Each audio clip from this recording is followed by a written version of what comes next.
Ya, baik Bapak Ibu rahmati Allah. Nah, kebanggaan bagi kita, Rasulullah SAW menyampaikan ketika ditanya oleh Umar bin Khattab, ya Rasulullah, kam adadu ahli jannah, berapa jumlah ahli surga itu Rasulullah? Rasulullah SAW menjawab, dalam satuan baris, bukan dalam satuan person. Inna fil jannati isruna wa mi'ata safin. Ahli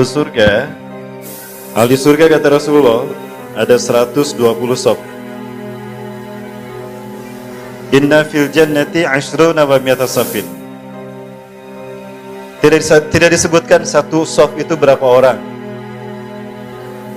Cuma perbandingannya, rasionya 1:1000. Ketika di neraka ada 1000 orang, surga baru 1 orang. Ketika di neraka ada 1.000.000, berarti surga baru 1000 orang. Perbandingannya 1:1000. Surga, neraka. Ya, 1:1000 orang. Baik.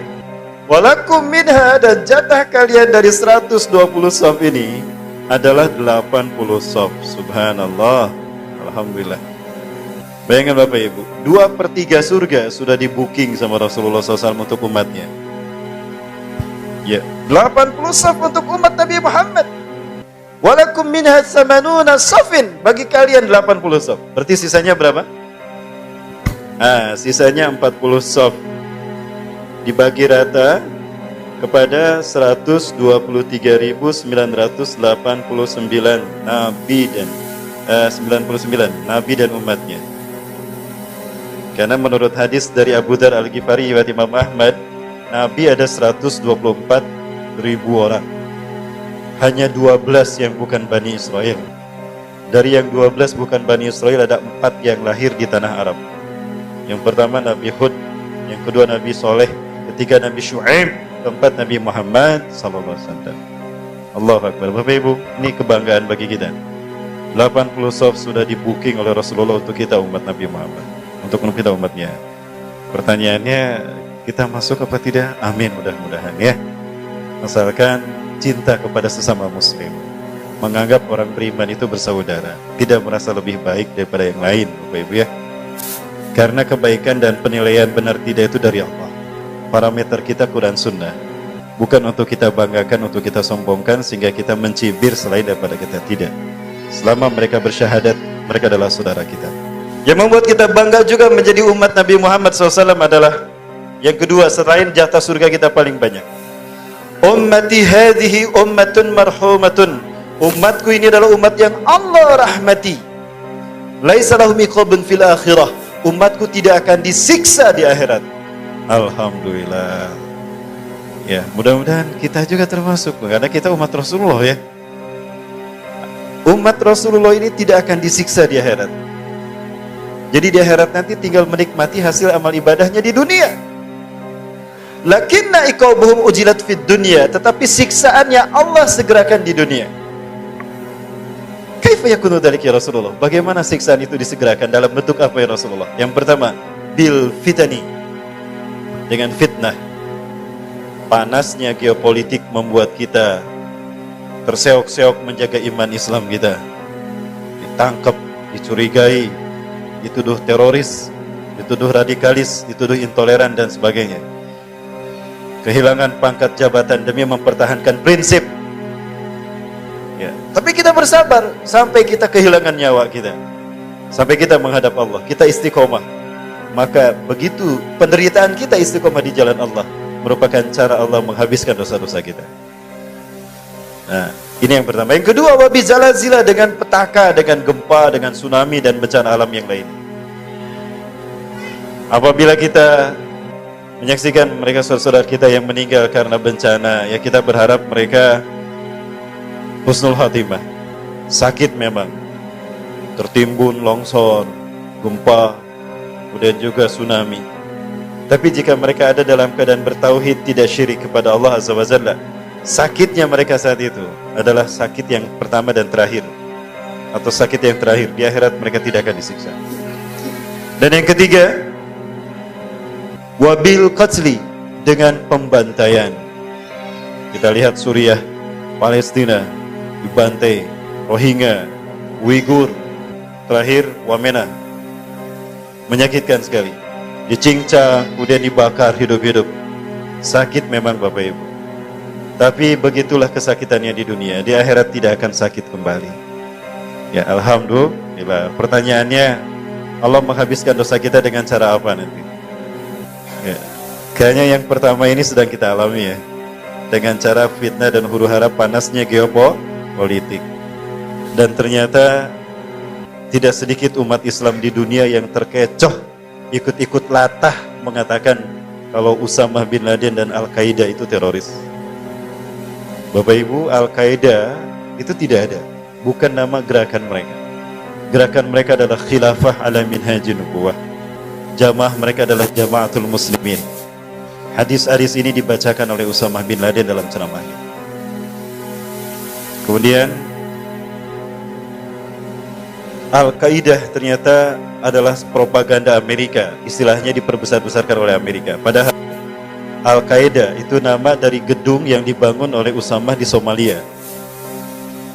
Usamah bin Laden pasca bertemu dan berguru kepada Syekhul Mujahidin Abdullah Azam rahimahullah, yang sepertinya beliau diangkat sebagai khalifah saat itu, imam Jamaatul Muslimin saat itu, namun syahid karena dibom.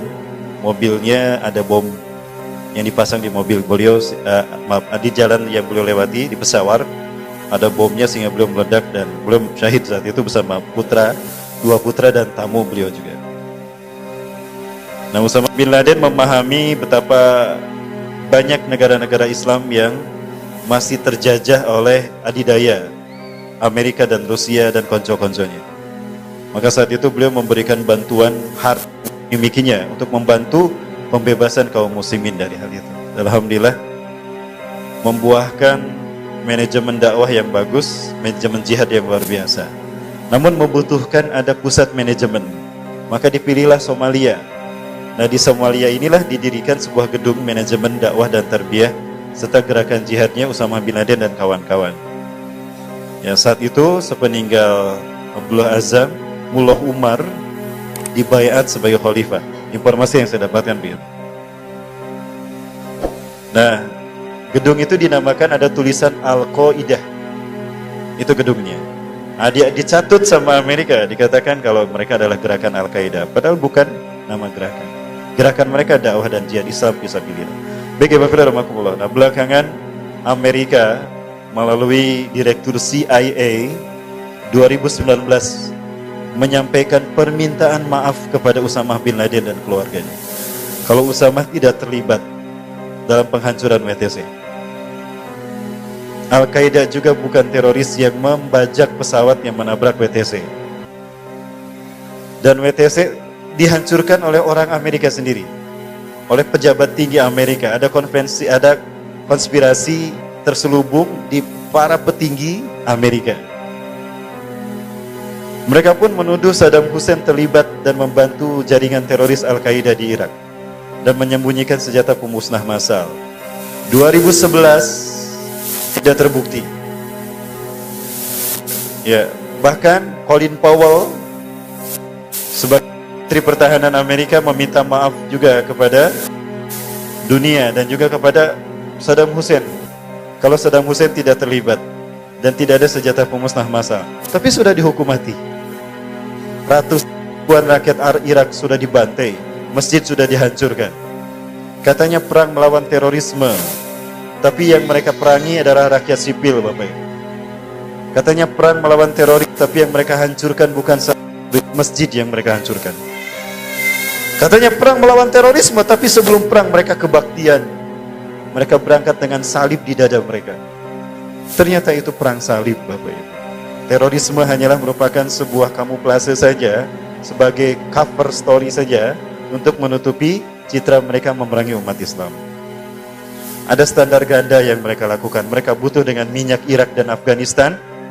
Isu terorisme hanyalah merupakan mereka menghabisi kita umat Islam. Baik, peristiwa-peristiwa ini yang kemudian membuat saya sendiri mencari-cari tentang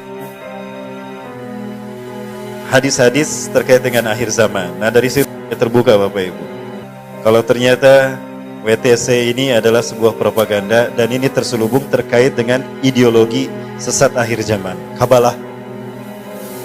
1000 tahun sebelum hari kiamat adalah masa bagi mereka untuk mendirikan singgasana Tuhan. Dalam terminologi Yahudi Zionis, itu dinamakan Year of the Yehuda Kingdom atau Y2K, Y2K.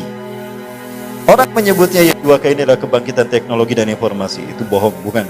Tapi itu adalah syarat dengan muatan ideologis mereka. 1000 tahun sebelum hari kiamat adalah masa bagi berdirinya singgasana mereka, Tuhan mereka. Makanya 2001 mereka melakukan human sacrifices. WTC dihancurkan merupakan cara mereka melakukan ritual persembahan untuk Tuhan yang mereka tunggu-tunggu. Siapa?